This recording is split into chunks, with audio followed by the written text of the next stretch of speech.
ನಮಸ್ಕಾರ. ಉತ್ತರ ಕರ್ನಾಟಕ ನ್ಯೂಸ್ನ ಮಧ್ಯಾಹ್ನದ ನ್ಯೂಸ್ ಬುಲೆಟಿನ್ಗೆ ಸ್ವಾಗತ. ನಾನು ಹನುಮಂತ್ ದೇಶಮುಖ್. ಬನ್ನಿ ಕ್ವಿಕ್ ಆಗಿ ನೋಡೋಣ ಈ ಕ್ಷಣದ ಪ್ರಮುಖ ಸುದ್ದಿಗಳನ್ನ. ಬಾಲ್ಕಿ ಪಟ್ಟಣದ ಹಿರೇಮಠ ಸಂಸ್ಥಾನದಲ್ಲಿ ಶತಾಯುಷಿ ಡಾಕ್ಟರ್ ಚನ್ನಬಸವ ಪಟ್ಟದೇವರ 136ನೇ ಜಯಂತ್ಯುತ್ಸವದ ಪ್ರಯುಕ್ತ ಕರಪತ್ರ ಬಿಡುಗಡೆ ಕಾರ್ಯಕ್ರಮ ನಡೆಯಿತು. ಪೂಜ್ಯ ನಾಡೋಜ ಡಾಕ್ಟರ್ ಬಸವಲಿಂಗ ಪಟ್ಟದೇವರ ಸಾನ್ನಿಧ್ಯದಲ್ಲಿ ಪೂಜ್ಯ ಗುರುಬಸವ ಪಟ್ಟದೇವರ ನೇತೃತ್ವದಲ್ಲಿ ಹಿರಿಯ ಪತ್ರಕರ್ತ ಅಶೋಕ್ ರಾಜೋಳೆ ಅವರು ಕರಪತ್ರವನ್ನ ಬಿಡುಗಡೆ ಮಾಡಿದ್ರು. ಸಾನ್ನಿಧ್ಯ ವಹಿಸಿ ಪೂಜ್ಯರು ಮಾತನಾಡಿ, ಪ್ರತಿ ವರ್ಷದಂತೆ ಈ ವರ್ಷವೂ ಕೂಡ ಪೂಜ್ಯ ಡಾಕ್ಟರ್ ಚನ್ನಬಸವ ಪಟ್ಟದೇವರ ಜಯಂತ್ಯೋತ್ಸವ ಆಚರಿಸುತ್ತಿದ್ದು, ಇದರ ಅಂಗವಾಗಿ ಡಿಸೆಂಬರ್ 12ರಂದು ಕಮಲ ನಗರದಿಂದ ಬಸವ ಜ್ಯೋತಿ ಪಾದಯಾತ್ರೆ ಹಮ್ಮಿಕೊಳ್ಳಲಾಗಿದೆ. ಡಿಸೆಂಬರ್ 14ರಿಂದ 21ರವರೆಗೆ ಪೂಜ್ಯ ಪ್ರಭುದೇವ ಸ್ವಾಮಿಗಳವರಿಂದ ಶರಣ ದರ್ಶನ ಪ್ರವಚನ ನಡೆಯುವುದು. ಡಿಸೆಂಬರ್ 22ರಂದು ಬೆಳಗ್ಗೆ 6:30 ಹಿರೇಮಠ ಸಂಸ್ಥಾನದಿಂದ ಬಸವನಡಿಗೆ, ಬೆಳಗ್ಗೆ 7:30 ಶಟಸ್ಥಳ ಧ್ವಜಾರೋಹಣ, ಬೆಳಗ್ಗೆ 10 ಗಂಟೆಗೆ ಶರಣರ ಕುರಿತು ಜನಪದ, ಭಕ್ತಿಗೀತೆ, ಭಾವಗೀತೆ, ಭಾಷಣ ಸ್ಪರ್ಧೆಗಳು ಜರುಗುವು ಮತ್ತು ಸಾಯಂಕಾಲ 5 ಗಂಟೆಗೆ ಪೂಜ್ಯ ಡಾಕ್ಟರ್ ಚನ್ನಬಸವ ಪಟ್ಟದೇವರ ಜಯಂತ್ಯೋತ್ಸವ ಸಮಾರಂಭ ಜರುಗುವುದು. ಸಮಾರಂಭದಲ್ಲಿ ಬಸವ ಭಕ್ತರು ಹೆಚ್ಚಿನ ಸಂಖ್ಯೆಯಲ್ಲಿ ಪಾಲ್ಗೊಳ್ಳಬೇಕು ಅಂತ ತಿಳಿಸಿದರು. ಈ ಸಂದರ್ಭದಲ್ಲಿ ಪೂಜ್ಯ ಮಹಾಲಿಂಗ ಸ್ವಾಮೀಜಿ, ಶಂಭುಲಿಂಗ ಕಾಮಣ್ಣ, ನಾಗಭೂಷಣ್ ಮಾಮಡಿ, ಶರಣಪ್ಪ ಬಿರಾದರ್, ಜಯರಾಜ್ ದಾಬಶೆಟ್ಟೆ, ನಾಮದೇವರಾವ್ ಪವರ್, ಬಾಬುರಾವ್ ಹುಣಜೆ, ಮಲ್ಲಮ್ಮ ಆರ್ ಪಾಟೀಲ್, ಸುಧಾಕರ್ ಜಾಧವ್, ಮಹಾನಂದ ದೇಶಮುಖ್, ಸಂತೋಷ್ ಹಡಪದ್, ರಾಮಚಂದ್ರ ಯರ್ನಾಳೆ, ಮಲ್ಲಿಕಾರ್ಜುನ್ ಬಳಾತೆ, ಶಾಂತಯ್ಯ ಸ್ವಾಮಿ, ಶಿವಶರಣಪ್ಪ ಸೇರಿದಂತೆ ಹಲವರು ಉಪಸ್ಥಿತರಿದ್ದರು. ಧಾರ್ಮಿಕ ಇದನ್ನೆಲ್ಲ ಈ ಕಲ್ಯಾಣ ಕರ್ನಾಟಕ ಒಂದು ಮೆರಗು ಬರಲಿಕ್ಕೆ ಅದಕ್ಕೆ ಮೂಲ ಕಾರಣಕರ್ತರು ಅದು ತಾಯಿಬೇರು ಅಂದರೆ ಡಾಕ್ಟರ್ ಚನ್ನಬಸವ ಪಟ್ಟದೇವರು. ಪೂಜ್ಯರ ಪ್ರತಿ ವರ್ಷದಂತೆ ಈ ವರ್ಷವೂ ಕೂಡ 136ನೇ ಜಯಂತಿ ಆ ಒಂದು ಕರಪತ್ರವನ್ನು ನಮ್ಮ ಅತ್ಯಂತ ನಿಷ್ಠಾವಂತರು, ಉಪನ್ಯಾಸಕರು ಹಾಗೂ ಸಂಯುಕ್ತ ಕರ್ನಾಟಕದ ವರದಿಗಾರರು ಆದಂಥ ಅಶೋಕ್ ರಾಜೋಳೆ ಸರ್ ಕಡೆಯಿಂದ ಈ ಕರಪತ್ರ ಬಿಡುಗಡೆ ಆಗ್ತದೆ.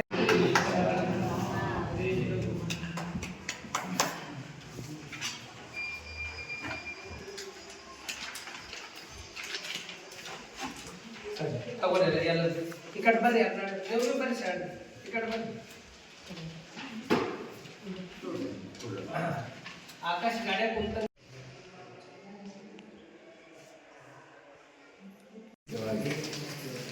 ಅನೇಕ ಚಟುವಟಿಕೆಗಳು ಪ್ರಾರಂಭ ಆಗ್ತಾ ಇದೆ. ಇವಾಗ 12ನೇ ತಾರೀಕಿಗೆ ಪಾದಯಾತ್ರೆ ಪ್ರಾರಂಭ, ಆನಂತರ 14ನೇ ತಾರೀಕಿಗೆ ಪ್ರವಚನ ಪ್ರಾರಂಭ, ಆಮೇಲೆ 22ನೇ ತಾರೀಕಿಗೆ ಬೆಳಗ್ಗೆ ಪಥಸಂಚಲನ, ಆನಂತರ ಅಲ್ಲಿ 10 ಗಂಟೆಗೆ ವಿವಿಧ ಸ್ಪರ್ಧೆಗಳು ನಡೀತವೆ. ಸಾಯಂಕಾಲ 5 ಗಂಟೆಗೆ ಜಯಂತ್ಯೋತ್ಸವ ನಡೀತದೆ.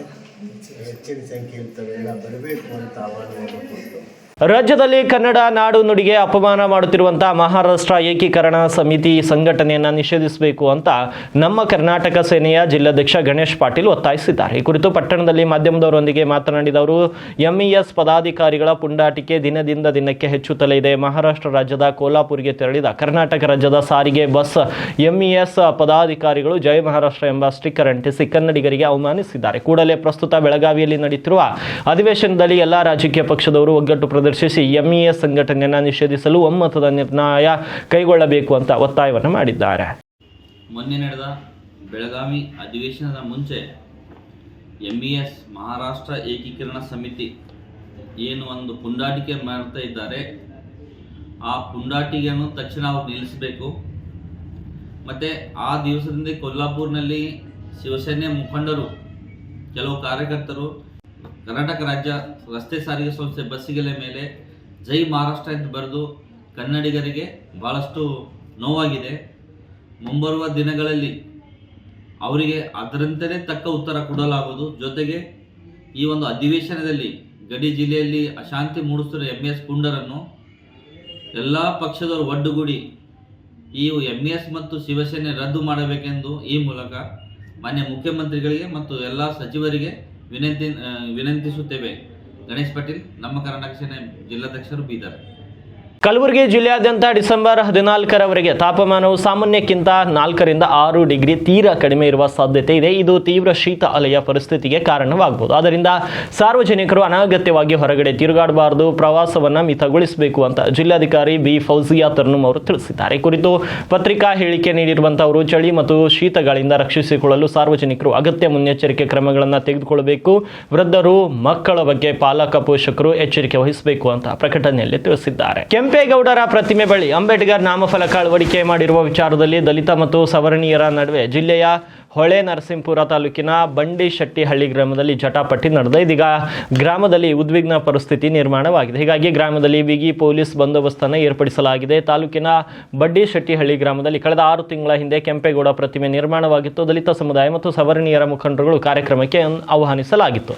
ಹಾಸನ ಲೋಕಸಭಾ ಸದಸ್ಯ ಶ್ರೇಯಸ್ ಪಾಟೀಲ್ ಅವರು ಕೆಂಪೇಗೌಡರ ಪ್ರತಿಮೆಯನ್ನು ಅನಾವರಣ ಮಾಡಿದ್ರು. ಡಿಸೆಂಬರ್ 6ರಂದು ಅಂಬೇಡ್ಕರ್ ಅವರ ಪರಿನಿಬ್ಬಣ ದಿನದಂದು ದಲಿತ ಮುಖಂಡರು ಸೇರಿ ಗ್ರಾಮದಲ್ಲಿ ಅಂಬೇಡ್ಕರ್ ಭಾವಚಿತ್ರವನ್ನು ಮೆರವಣಿಗೆ ಮಾಡಿ ಅದ್ದೂರಿಯಾಗಿ ಆಚರಿಸಿದ್ರು. ಆದರೆ ಕಾರ್ಯಕ್ರಮ ಜರುಗಿದ ಬಳಿಕ ಮಧ್ಯರಾತ್ರಿ BR ಅಂಬೇಡ್ಕರ್ ಚಾರಿಟಬಲ್ ಟ್ರಸ್ಟ್ ಎಂಬ ನಾಮಫಲಕವನ್ನು ಕೆಂಪೇಗೌಡರ ಪ್ರತಿಮೆ ಪಕ್ಕದಲ್ಲಿ ಹಾಕಿರುವುದು ಸವರ್ಣೀಯರು ಮತ್ತು ದಲಿತರ ನಡುವಿನ ಜಟಾಪಟಿಗೆ ಕಾರಣವಾಗಿತ್ತು. ಇನ್ನು ಎರಡೂ ಸಮುದಾಯದ ಜಟಾಪಟಿ ಈಗ ತಾರಕೇರಿದ್ದು ಇದನ್ನು ನಿಯಂತ್ರಿಸಲು ಪೊಲೀಸರು ಹರಸಾಹಸ ಪಡುತ್ತಿದ್ದಾರೆ. ಹೀಗಾಗಿ ಕಳೆದ 2 ದಿನಗಳಿಂದ ಗ್ರಾಮದಲ್ಲಿ ಬಿಗಿ ಪೊಲೀಸ್ ಬಂದೋಬಸ್ತನ್ನು ಏರ್ಪಡಿಸಲಾಗಿದೆ. ಮನೆಗಳಲ್ಲಿ ಮಿತಿಗಿಂತ ಹೆಚ್ಚು ಮದ್ಯ ಸಂಗ್ರಹಕ್ಕೆ ಪ್ರತ್ಯಕ್ಷ ನೀತಿ ಬೇಕಿದೆ ಅಂತ DCM DK ಶಿವಕುಮಾರ್ ಅಭಿಪ್ರಾಯವನ್ನು ವ್ಯಕ್ತಪಡಿಸಿದ್ದಾರೆ. ವಿಧಾನಸಭೆಯಲ್ಲಿ ಪ್ರಶ್ನೋತ್ತರದ ವೇಳೆ ಹಳ್ಳಿಗಳಲ್ಲಿ ಅಕ್ರಮ ಮದ್ಯಕ್ಕೆ ಕಡಿವಾಣ ಹಾಕುವಂತೆ ಅಬಕಾರಿ ಸಚಿವರಿಗೆ ಶಾಸಕ CB ಸುರೇಶ್ ಬಾಬು ಅವರು ಮನವಿ ಮಾಡಿದ್ರು. ಈ ವೇಳೆ ಶಾಸಕ ಸುರೇಶ್ ಬಾಬು ಅವರು ಆನ್ಲೈನ್ ಮೂಲಕ ಮದ್ಯ ಮಾರಾಟಕ್ಕೆ ಸರ್ಕಾರ ಚಿಂತನೆ ಮಾಡಬೇಕು ಅಂತ ಅಬಕಾರಿ ಸಚಿವರಾದ RV ತಿಮ್ಮಾಪುರ್ ಅವರಿಗೆ ಒತ್ತಾಯಿಸಿದ್ರು. ಈ ವೇಳೆ DCM DK ಶಿವಕುಮಾರ್ ಅವರು ಮಾತನಾಡಿದ್ರು. ಮನೆಗಳಲ್ಲಿಯೂ ಕೂಡ 7-8 ಬಾಟಲ್ಗಳಿಗಿಂತ ಹೆಚ್ಚು ಮದ್ಯ ಸಂಗ್ರಹ ಮಾಡಬಾರದು ಎನ್ನುವ ನಿಯಮವಿದೆ.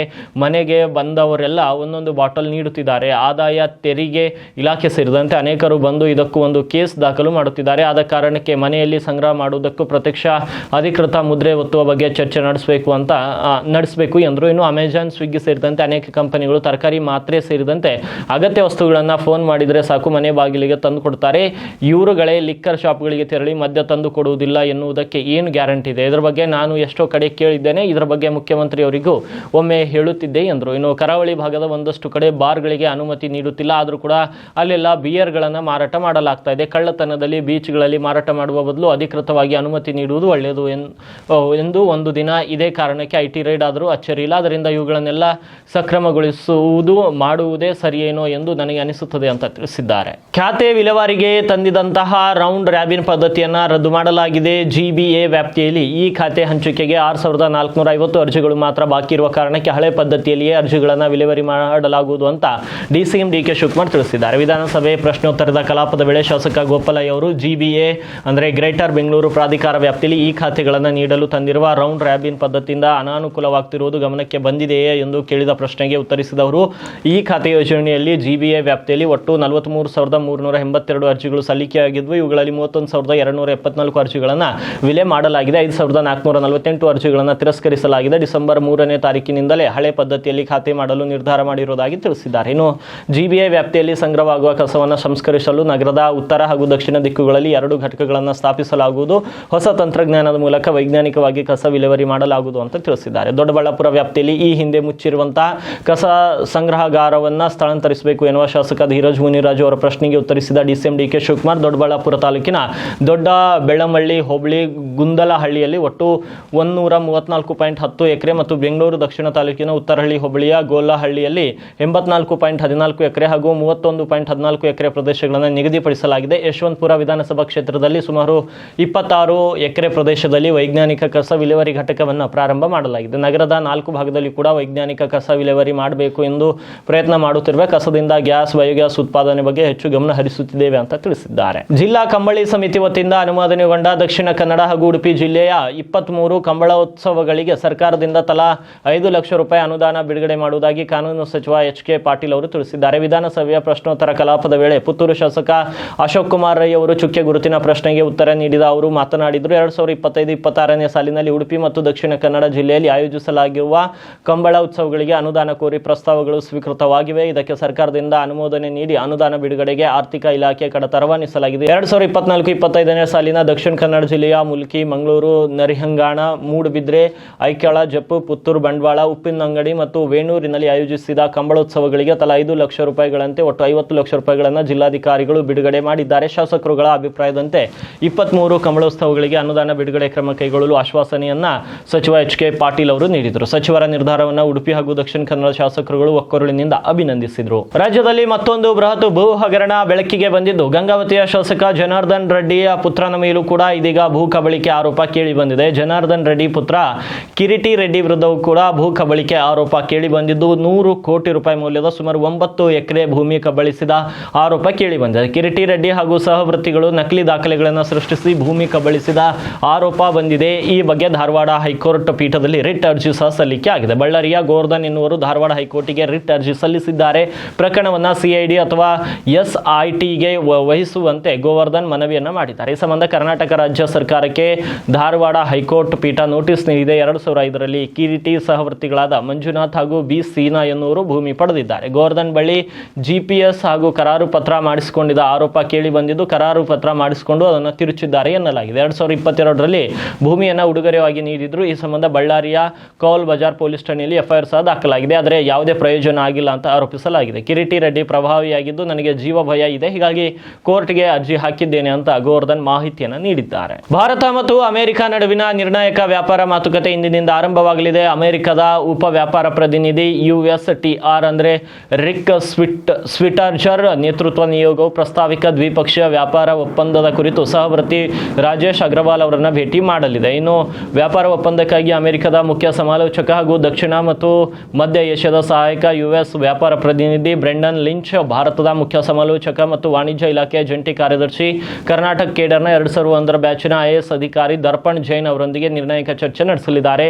ಅಮೆರಿಕದ ವಾಣಿಜ್ಯ ಪ್ರತಿನಿಧಿಗಳ ಉಪರಾಯಭಾರಿ ರಿಕ್ ಸ್ವಿಟ್ಜರ್ ನೇತೃತ್ವದಲ್ಲಿ ಅಮೆರಿಕ ವ್ಯಾಪಾರ ಪ್ರತಿನಿಧಿ ಕಚೇರಿಯ ನಿಯೋಗವು ಡಿಸೆಂಬರ್ 9ರಿಂದ 11ರ ತನಕ ಭಾರತದಲ್ಲಿ ಇರಲಿದೆ. 10 ಮತ್ತು 11ರಂದು ಎಲ್ಲ ವ್ಯಾಪಾರ ಸಂಬಂಧಿತ ವಿಷಯಗಳ ಕುರಿತು ಮಾತುಕತೆ ನಡೆಯಲಿದೆ ಅಂತ ಮೂಲಗಳು ಉಲ್ಲೇಖಿಸಿ PTI ಮಂಗಳವಾರ ವರದಿಯನ್ನು ಮಾಡಿದೆ. ಧರ್ಮಸ್ಥಳದಲ್ಲಿ ನೂರಾರು ಶವಗಳನ್ನು ಹೂತಿರುವುದಾಗಿ ಮಾಸ್ಕ್ ಮ್ಯಾನ್ ಚಿನ್ನಯ್ಯ ಆರೋಪಿಸಿದ ಹಿನ್ನೆಲೆ SIT ತನಿಖೆ ವೇಳೆ ಸ್ಫೋಟಕ ಮಾಹಿತಿ ಬಯಲಾಗಿದೆ. ಧರ್ಮಸ್ಥಳದ ವಿರುದ್ಧ ಬುರುಡೆ ಗ್ಯಾಂಗ್ ಷಡ್ಯಂತರ ಪ್ರಾಥಮಿಕ ತನಿಖೆಯಲ್ಲಿ ಸಾಬೀತಾಗಿದೆ. ಚಿನ್ನಯ್ಯ, ಮಹೇಶ್ ತಿಮರೋಟಿ, ಗಿರೀಶ್ ಮಟ್ಟನವರ್, ವಿಠ್ಠಲ್ ಗೌಡ, ಟಿ ಜಯಂತ ಹಾಗೂ ಸುಜಾತಾ ಭಟ್ ಸೇರಿ 6 ಆರೋಪಿಗಳು ಅಪರಾಧ ಕೃತ್ಯದಲ್ಲಿ ಶಾಮೀಲಾಗಿರುವ ಬಗ್ಗೆ SIT ದೃಢಪಡಿಸಿದೆ. ಹಣದ ಆಮಿಷಕ್ಕೆ ಒಳಗಾಗಿ A1 ಚಿನ್ನಯ್ಯ ಬುರುಡೆ ಕತೆ ಕಟ್ಟಿದ್ದ. ಬುರುಡೆ ಗ್ಯಾಂಗ್ ಚಿನ್ನಯ್ಯನಿಗೆ ಹಣ ಕೊಟ್ಟು ಪುಸಲಾಯಿಸಲಾಗಿತ್ತು. ಅಪರಿಚಿತ ಶವಗಳನ್ನು ಹೂತಿದ್ದೇನೆಂದು ಚಿನ್ನಯ್ಯನಿಂದ ಸುಳ್ಳು ಹೇಳಿಸಿ ವಿಡಿಯೋ ರೆಕಾರ್ಡ್ ಮಾಡಿಕೊಳ್ಳಲಾಗಿತ್ತು. ಚಿನ್ನಯ್ಯನಿಗೆ ಮೊದಲಿನಿಂದ ಪರಿಚಿತನಾಗಿದ್ದ ವಿಠ್ಠಲ್ ಗೌಡ ಮಹೇಶ್ ತಿಮರೋಟಿ ಮನೆಗೆ ಆತನನ್ನು ಕರೆದೊಯ್ದಿದ್ದ. ತಿಮರೋಟಿ ಮನೆಯಲ್ಲಿ ನಡೆದಿದ್ದ ಸಭೆಯಲ್ಲಿ ಮಟ್ಟಣ್ಣನವರ್, ಜಯಂತ್, ವಿಠ್ಠಲ್ ಗೌಡ ಭಾಗಿಯಾಗಿದ್ದು, ಧರ್ಮಸ್ಥಳ ಮೇಲ್ವಿಚಾರಕರ ವಿರುದ್ಧ ಪಿತ್ತೂರಿಗೆ ಪ್ಲಾನ್ ನಡೆದಿತ್ತು. ಅದರಂತೆ ತಲೆ ಬುರುಡೆಯೊಂದಿಗೆ ಚಿನ್ನಯ್ಯನಿಗೆ ಕೊಟ್ಟು ಪೊಲೀಸರಿಗೆ ದೂರು ಕೊಡಿಸಿದ್ರು. ನ್ಯಾಯಾಧೀಶರ ಮುಂದೆ ಚಿನ್ನಯ್ಯ ಹೇಳಿಕೆ ಕೊಡುವಂತೆ ಪ್ರೇರೇಪಿಸಿದ್ರು. ಧರ್ಮಸ್ಥಳ ಪ್ರಕರಣದ ಸಂಬಂಧ ಇತ್ತೀಚೆಗೆ ಸ್ವಾಮೀಜಿ ಒಬ್ಬರ ಹೆಸರನ್ನ ಮಹೇಶ್ ಶೆಟ್ಟಿ ತಿಮರೋಟಿ ಉಲ್ಲೇಖಿಸಿದ್ರು. ನಾನು ಮತ್ತು ಚಿನ್ನಯ್ಯ ಮಠಕ್ಕೆ ಹೋಗಿರೋದು ಸತ್ಯ, ನಮ್ಮ ಜೊತೆಗೆ ಸೌಜನ್ಯ ಮನೆಯವರು ಬಂದಿದ್ರು.